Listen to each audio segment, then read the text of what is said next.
2025 was a pretty wild year for the cruise line industry. Over 10 plus people have gone overboard. But still, the cruise line industry remains one of the safest ways to vacation. But I guess with the overabundance of liquor, partying, and overall good times comes the occasional mishap and tragic accidents. Did you know that if you ever hear Oscar, Oscar, Oscar, that is the private code for men overboard? So keep your ears open. God forbid there's somebody named Oscar on the ship. In this video, we're going to be exploring the 10 stories of people who have gone overboard in 2025. And would you believe me if I told you that some of these folks took that plunge intentionally? We're about to get into all the details. If any of you guys are new here, consider dropping a like and a sub. Leave your thoughts in the comment section below. Let's get to the video.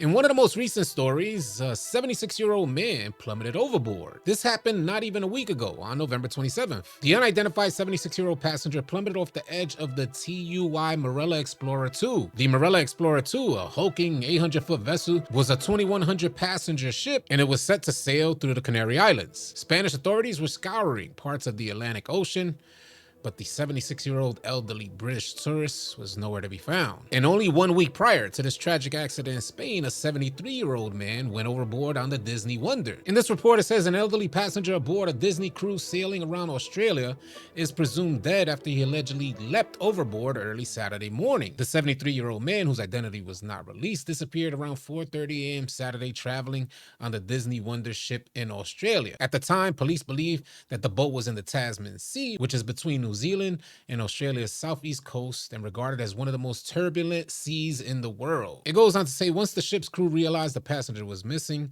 they quickly turned around and conducted an exhaustive search and rescue mission for upwards of 5 hours, but no body was found. That's already 2 people going overboard in less than a month. In those last 2 stories, we didn't get much details on why they went overboard, but in these next 2 stories, oh Lord, things just get wild. Imagine accumulating a $16,000 debt in one of the casinos on a cruise ship. And to avoid that debt, you figured, I'll jump overboard. Only the Lord knows what be going on in these folks' mind. The headline, September 2025, a man jumped off Rhapsody of the Seas in San Juan, Puerto Rico to avoid paying $16,000 in gambling losses. In this next snippet, it says one man decided to jump off his cruise ship in a vain effort to avoid his casino bill. Now, during the course of the investigation, Royal Caribbean said Gonzalez Diaz had booked the cruise under the name Jeremy Diaz, and he racked up a $16,700 bill while on the ship that was almost exclusively associated to the casino and gaming expenses. And according to the criminal complaint obtained by CBS News and filed in the U.S. District Court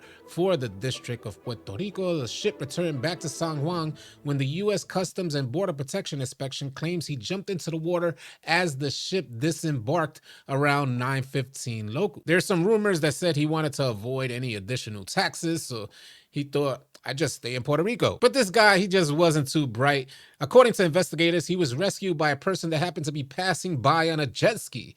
The rescue is recorded on surveillance video, and those are the snippets that you guys are seeing. Authorities, they have charged him with a federal crime. And if convicted, Mr. Gonzalez Diaz, he could face a fine of up to $250,000 and a maximum 5-year prison sentence, or both. It's so easy to spend your hard-earned money in the casinos on a cruise ship, but racking up a $16,000 bill is just outright irresponsible, especially if you don't have the means to pay that type of bill. But jumping overboard, that's never going to be the answer. And then getting rescued by a guy on a jet ski just so happened to be passing by, man, he looks all sorts of lame. But I'm glad he survived and he lives to tell the tale of his stupidity.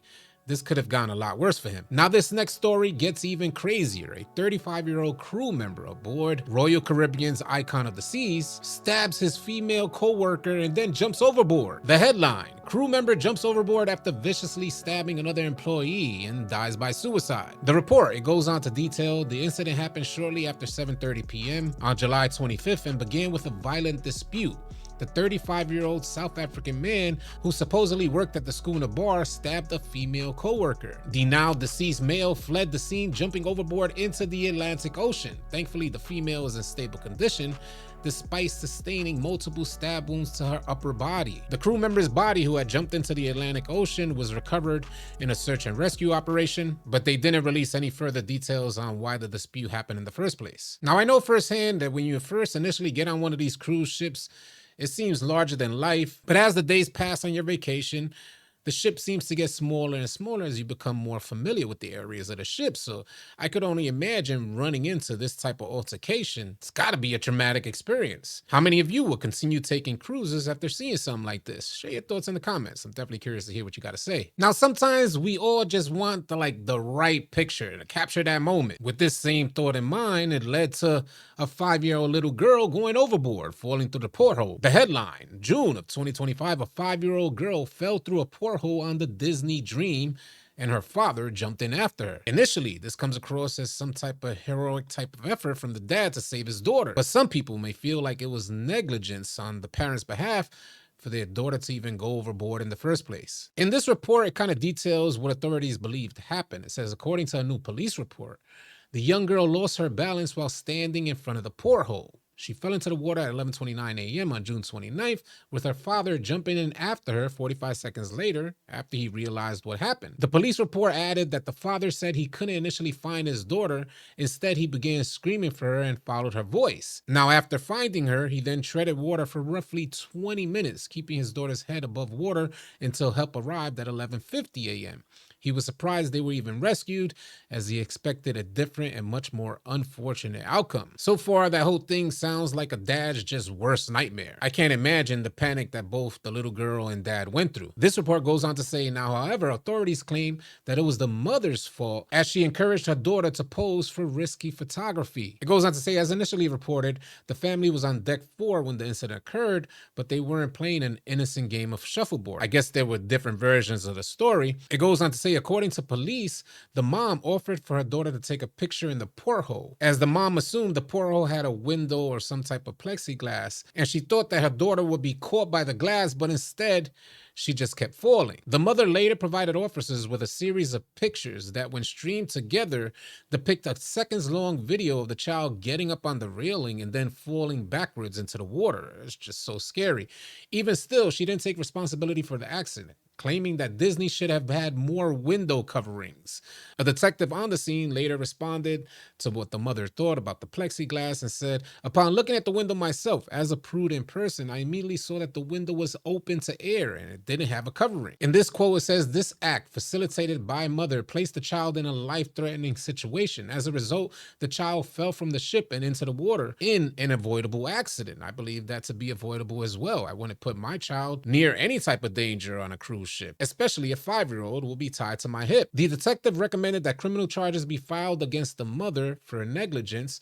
However, the Florida State Attorney declines to prosecute after finding the incident did not equate to criminal culpable negligence. And they go on to say, while the defendant's conduct is arguably negligent and irresponsible, it does not rise to the egregious level of conduct necessary to establish criminal culpable negligence. And that quote was made by the assistant state attorney. I'm curious to know what you guys think about that. Do you believe the parents should have been charged with negligence, or was this just some tragic accident? Either way, the heroic efforts from the dad did save both their lives, and the crew was able to get them back on board. And this family now has one of the most wildest cruise stories to tell. And some additional stories that I have found for the year 2025 of people who have gone overboard on cruise ships. 2 crew members, one in the Viking Star, went overboard, was later found to be deceased, and a crew member on the Sun Princess, a subsidiary of Carnival Cruise Lines, went overboard as well. A 79-year-old man went overboard on the Norwegian Star. A 56-year-old woman on the Royal Caribbean Explorer of the Seas also went overboard. And lastly, a 27-year-old man went overboard on the Norwegian Jewel. I know some of you may be thinking, there's only particular cruise ships that have safety hazards, but I've documented a list of all the cruise ships that some of these accidents happened on. So far, the list made up is the Disney Dream, the Norwegian Jewel, Royal Caribbean Icon of the Seas, Royal Caribbean Explorer of the Seas, the Disney Wonder, the Marella 2, the Norwegian Star, Sun Princess, Viking Star, and Royal Caribbean's Rhapsody of the Seas. All in all, the responsibility to keep yourself safe while on a cruise ship comes down to you. And if you're thinking of getting on a cruise ship in 2026, drink responsibly, vacation happy. I appreciate you guys tuning in. If any of you guys are new here, consider dropping a like and a sub on your way out. Leave your thoughts in the comment section below, and I'll catch y'all on the next video.